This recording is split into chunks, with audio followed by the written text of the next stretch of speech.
Hello everyone, আসসালামু আলাইকুম। আজ আমি আপনাদের সঙ্গে খুবই মজাদার একটি রুটি রেসিপি শেয়ার করব। আর এই রুটিটি এতটাই পারফেক্টভাবে আপনাদের সঙ্গে বানিয়ে দেখাবো। এটা আপনারা দেখতে থাকেন কতটা পারফেক্ট, এবং আজকে কোনো ডিম ছাড়াই আপনাদেরকে উপরে কালার আনার একদম টিপস অ্যান্ড টিপস থাকছে। আর দেখতে থাকেন এটা কতটা সফট এবং দেখতে কতটা সুন্দর। আপনারা দেখে বুঝতে পারছেন এটার উপরে কালারটা কতটা সুন্দর, ঠিক দোকানের মতো। আর আজকে আমি আপনাদেরকে এটা খুবই সহজে অল্প সময় বানিয়ে দেখাবো। চলুন কথা না বাড়িয়ে মূল রেসিপিতে চলে যাই।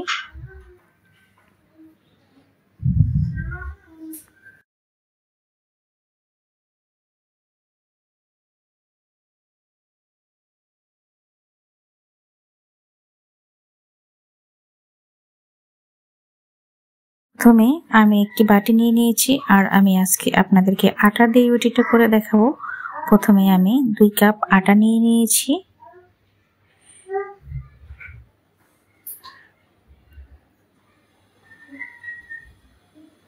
অন 1/3 কাপ দিয়ে দিলাম চিনি।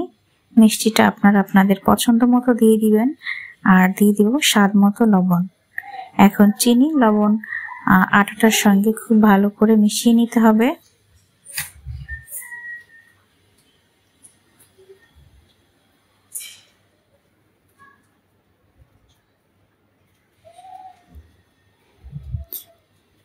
আর এরই ফাঁকে কিন্তু আমি 2 চা চামচ ইস্ট দিয়ে দিয়েছিলাম, সেই ভিডিওটা স্কিপ হয়ে গেছে। আর এখন দিয়ে দিলাম 1/4 কাপের মতো রান্নার রেগুলার তেলটা দিয়ে খুব সুন্দর করে আটাটাকে মিশিয়ে নিতে হবে। আমি এখানে 1 কাপ আটার জন্য 1 চা চামচ ইস্ট ব্যবহার করেছি। এখন আমি এখানে 1.5 কাপ পানি দিয়ে খুব সুন্দর করে একটি ডো রেডি করে নিয়েছি। আর পানিটা ছিল একটু হালকা কুসুম গরম। খুব সুন্দর একটি সফট ডো রেডি করেছি। আপনারা দেখে বুঝতে পারছেন এটা কতটা সফট হয়েছে। এখন আরো 1 চা চামচ তেল দিয়ে এটাকে খুব সুন্দর করে মিশিয়ে নিতে হবে। এই ডোটা একটু সফট করে করতে হবে, তাহলে রুটিটা অনেক সফট হবে। এখন ঢাকনা দিয়ে আমি প্রায় আধা ঘন্টার জন্য রেখে দেব। আধা ঘন্টা পর ফিরে আসছি। দেখুন এটা কতটা ফুলে গেছে, ফুলে কিন্তু ডাবল হয়ে গেছে। এখন এখান থেকে র্যাপিং পেপারটা উঠিয়ে নেব।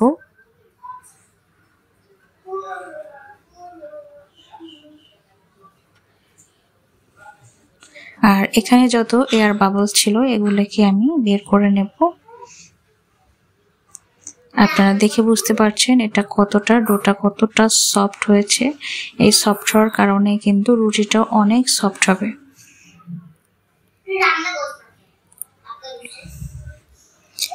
এখন আমি একটি বড় জায়গায় নিয়ে নিয়েছি। এখন খুব সুন্দর করে আরো 2-3 মিনিটের জন্য ভালো করে মুছে নেব।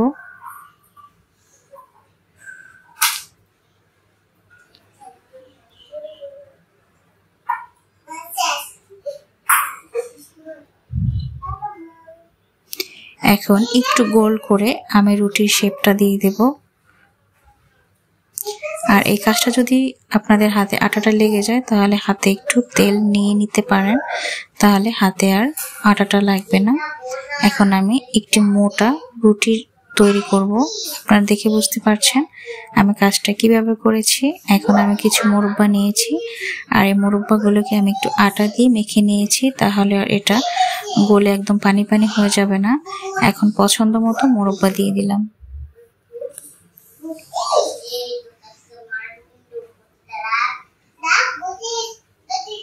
আপনারা এখানে কম বেশি দিতে পারেন। আমি আমার পছন্দ মতো মোরব্বাটা দিয়ে দিয়েছি। এখন আমি একটু রোলের মতো ফোল্ড করে নেব।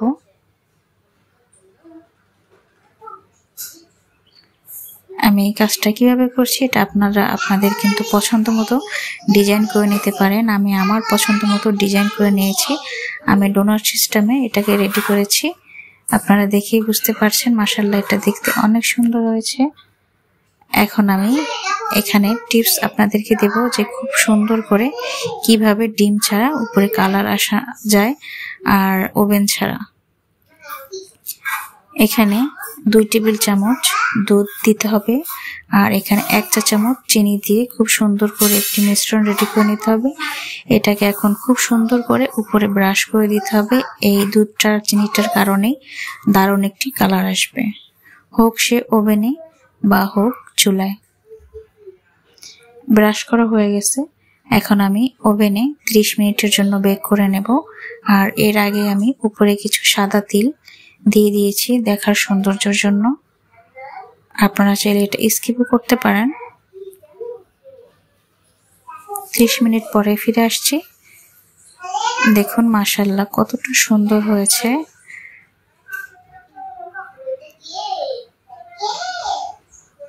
আর দেখুন কতটা সফট হয়েছে, মানে ধরতেই একদম ভেঙে গেছে। এটা এতটা সফট আর খেতেও মাশাআল্লাহ। আজ এই পর্যন্ত, সবাই ভালো থাকবেন, খোদা হাফেজ।